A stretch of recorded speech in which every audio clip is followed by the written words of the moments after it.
self correction dan juga perbaikan sistem, ya, di mana memang kalau kita mau terus berkembang, apalagi 3 juta rumah ini program yang harus disukseskan, dan BTN itu juga mengayomi hampir 82% daripada perumahan yang didorong.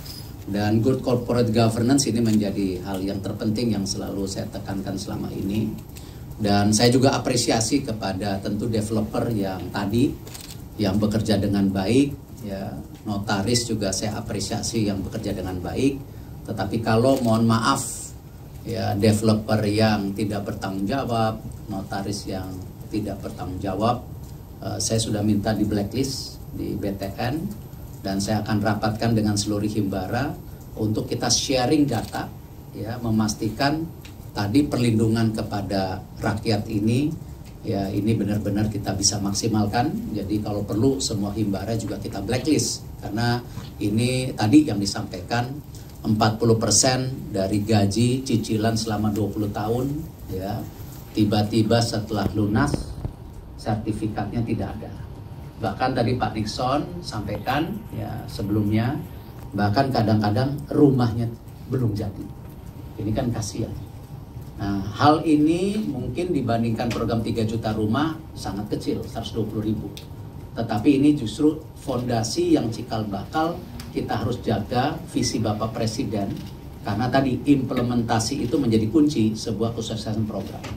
Dan saya nanti setiap tahunnya kita akan cek dari 38.000 itu, kalau memang deadline-nya sudah sesuai, kita jaga.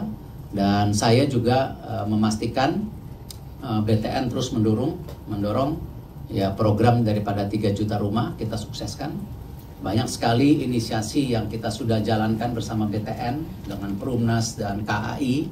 Contohnya bagaimana proyek-proyek perumahan yang tentu sistemnya TOD dengan sistem beli rumah dapat kereta api, gitu. Dan kita akan terus dorong. Kemarin kenapa salah satunya juga saya lihat ke airport bandara, lalu kita lewat juga telusuri beberapa lokasi, ternyata banyak sekali, ya, terminal KAI ini juga kita bisa bangun perumahan seperti yang ada di Batu Ceper, yang di antara tentu pusat kota dengan airport. Karena airport sendiri kan nanti kalau ini meningkat dari 56 juta menjadi 80 juta visitor, ya, itu berarti kan traffic atau kemacetan menuju airport dari jalan tol ataupun di airportnya sendiri tentu harus di-shifting, harus digeser ke transportasi publik, ya. Dan kalau kita benchmarking di banyak negara, pengguna daripada kereta bandara ini bisa sampai 34% dari total penumpang. Kita ini baru 1,5 juta, makanya kemarin KAI saya dorong harus bisa 6 bulan lagi, saya cek di bulan Juni itu harus bisa tentu paling tidak 10%, tidak 34%, 10% dulu, ya, supaya ini. Nah, dan tentu saya juga udah telepon Pak Nixon waktu itu, sama-sama Pak Nixon waktu itu sama kereta api, juga para pekerja yang ada di airport, kalau kita juga tadi bisa bangunkan fasilitas tadi perumahan yang lebih dekat dari airport, juga mengurangi beban transportasi mereka.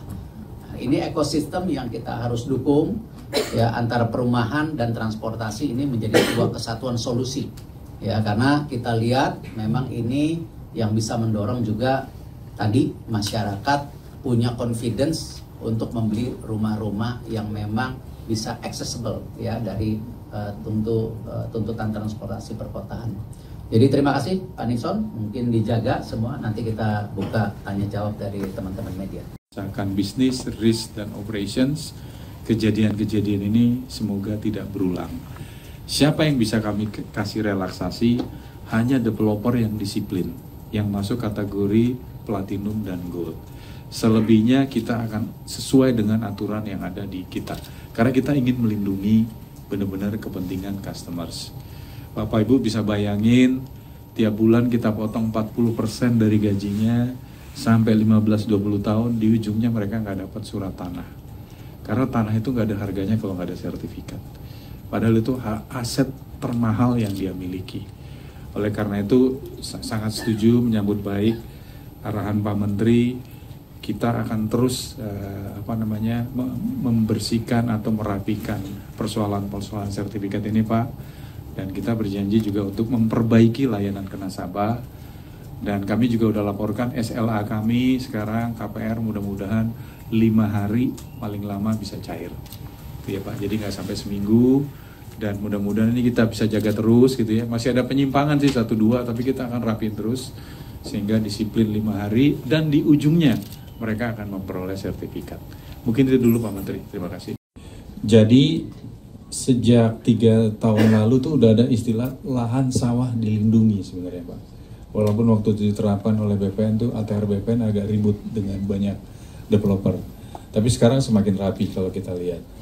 Nah sekarang Pak, developer tidak bisa mengurus izin PBG, sekarang IMB namanya PBG, persetujuan bangunan dan gedung, dan tidak bisa melanjutkan proyek kalau masuk kategori lahan sawah dilindungi.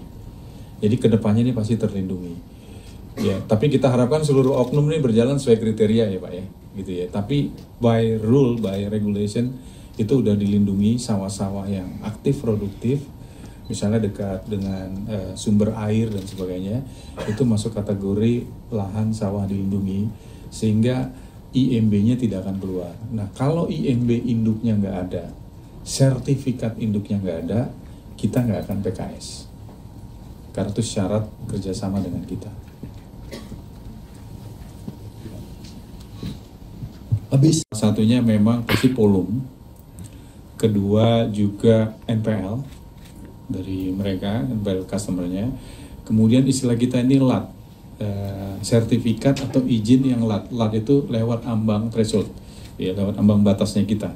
Jadi kalau sertifikat misalnya ngurusnya 3 bulan, ini tiap daerah memang beda-beda, kita ada mappingnya. Dia lebih dari itu masuk LAT, istilahnya kita. Ya. Kalau LAT-nya makin membesar, nanti kita akan stop, ya, dan ratingnya kita turunin. Jadi ada kriteria Polum, kualitas kredit, kemudian juga dokumen, sertifikat maupun perizinan IMB misalnya. Kurang lebih gitu, mudah-mudahan bisa jawab. Melindungi masyarakat ya. Jadi yang kita lakukan pertama, apalagi setelah ada arahan Pak Menteri, kita akan stop kerjasama dengan developer yang nakal-nakal tadi. Jadi yang udah, kita ada istilahnya kuadran 4, kuadran 5, yang unrated, yang paling jelek, yang sudah hilang. Nanti kadang-kadang muncul lagi, bikin proyek lagi orang kayak gini gitu ya. Pakai nama PT baru biasanya begitu tuh. Nah orang ini udah kita blok di sistem kita, tidak bisa kita salurkan atau kerjasama lagi. Itu juga sebagian cara untuk melindungi dengan masyarakat. Nah ini juga kita nanti akan share ke Tapera, supaya di seluruh perbankan orang-orang kayak gini jangan nyalurin KPR subsidi lagi.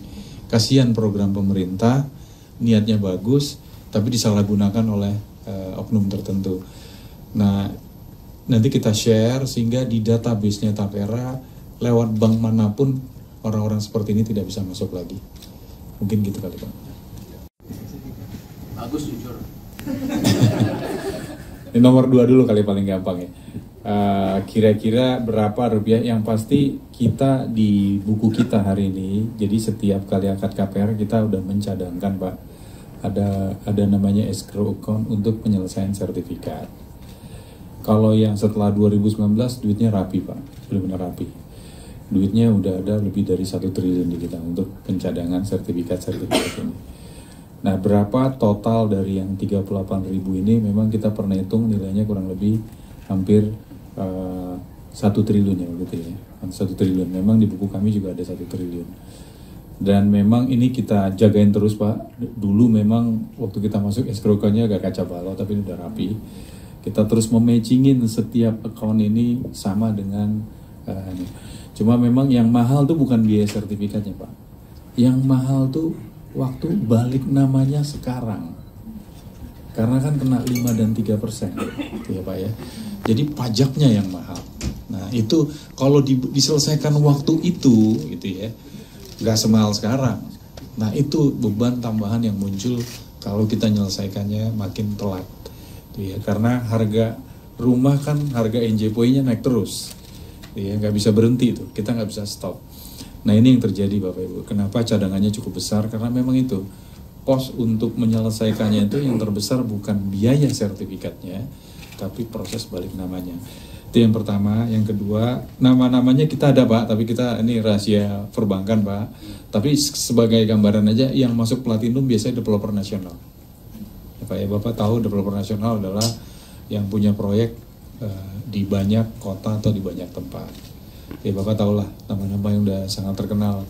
Ada gambarnya biasanya di depannya pakai kuda-kuda gitu ya, macam-macam. Nah itu developer nasional, itu biasanya platinum.